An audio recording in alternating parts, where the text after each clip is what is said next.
Right now, water may be silently destroying your home. Not a drip you can hear, not a puddle you can see. A slow, invisible attack on the bones of your house. By the time you smell it, by the time you see that ceiling stain or feel that soft spot in your floor, the damage has been happening for months. I walked into a Houston home where a slab leak had been running for 18 months. The homeowner had no idea. Moisture saturation above 90%. Post-tension slab shifted, door frames racking, $140,000 in structural repairs. Today, I'm giving you the forensic knowledge to catch this before it destroys your home. This is not a scare tactic. This is engineering. Most U.S. homes sit on one of three foundations: slab on grade, crawl space, or basement. Each one fails differently when plumbing leaks. In slab-on-grade construction, dominant across Texas, Florida, the Gulf Coast, your supply lines are embedded inside or beneath a concrete slab. Post-tension slabs also have steel cables tensioned to 33,000 pounds of force per strand running through that concrete. You do not cut into a post-tension slab without a ground-penetrating radar scan first. When a supply line develops a pinhole leak below that slab, pressurized water saturates the fill material beneath. Hydrostatic pressure works against your foundation 24 hours a day. The compacted sand or gravel under your slab loses its load-bearing capacity. It transitions from stable soil to soft slurry. The slab moves. That's differential settlement. Differential settlement means cracks, racking frames, and structural violations of IBC Section 1808. This is a code violation in your own home. In crawlspace homes, a leak means immediate wood rot. Your floor joists, 2x10 or 2x12 southern yellow pine, deteriorate fast under sustained moisture. IRC Section R317 protects wood from ground moisture, but it does not protect joists from an overhead leak dripping on them every day. Joist replacement, subfloor replacement, full structural repair. Here's the case. Katy suburb, Houston, Texas. 3-bedroom, built 2004, post-tensioned slab. Homeowner called me.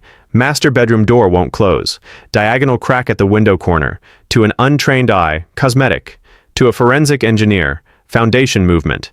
I placed a digital level on the slab. Differential elevation, 1.4 inches across 22 feet. Nearly double my threshold for structural evaluation. Thermal imaging scan along the walls. A FLIR camera detects temperature differentials from moisture. That northwest corner lit up orange. 140 square feet of saturated subslab fill. Electronic acoustic leak detection located a 3/16-inch pinhole in a copper hot water line, 14 inches below the finished slab. Final repair bill, $47,000. Concrete cutting, pipe reroute, slab patching, foundation piers, drywall, flooring, mold remediation, 14 months, $47,000, one pinhole. Here is your checklist. 3 or more of these. Call a plumber and a structural engineer within 30 days. 1. Water bill spiked more than 20% with no change in usage. Most reliable early warning sign. 2. You hear running water when everything is off. Stand still. Listen. That hiss is money draining. 3. Warm spots on a concrete floor in the morning. A hot water leak warms the slab above it. 4. Soft or spongy spots in your subfloor, especially bathrooms, kitchen, laundry. Press down hard. Any give means moisture damage. 5. Diagonal cracks at window or door corners. Stair-step cracks in brick veneer. These are the structural fingerprint of foundation movement. 6. Doors or windows suddenly hard to latch. That's not humidity. That's your foundation shifting the frame. 7. Mold smell with no visible source in an interior room. That smell is evidence of a hidden moisture source. 8. White chalky deposits on concrete walls or slab edges, efflorescence. Water migrated through that concrete. It is happening right now. 9. The water meter test. Shut everything off. Go watch the meter. If that dial is moving, you have an active leak. 10. Paint peeling at the base of interior walls, not near windows. Moisture wicking up from below. That wall is soaked from the slab up. Real numbers. What this actually costs. Leak detection, $200 to $600. Non-negotiable first step. You do not open a slab without a confirmed location. Slab tunneling to reroute a pipe, $3,000 to $8,000 per access point. Engineering preferred, protects post-tension cables. Trenchless epoxy pipelining for the whole house, $4,000 to $12,000.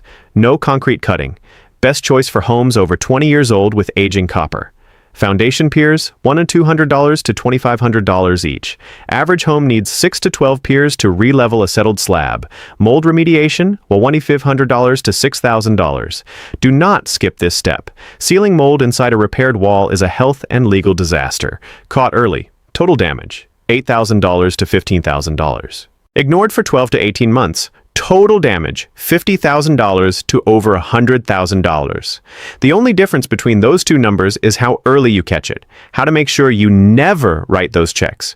Install a smart water monitor. Flow by Moen or Fin Plus. Detects micro leaks down to 0.1 gallons per minute. Alerts your phone before it becomes a slab disaster. $250 to $500 installed. Plumbing inspection every 5 years if your home is under 20 years old. Every 3 years if it's older, or if you're in high chloride, high sulfate soil.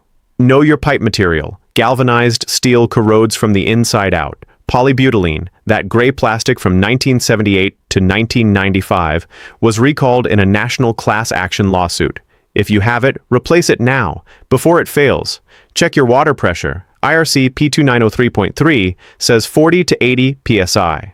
Above 80 psi, and every fitting, joint, and valve in your home is under accelerated stress. A $15 gauge at the hardware store tells you everything. Crawl space owners. Inspect every single year.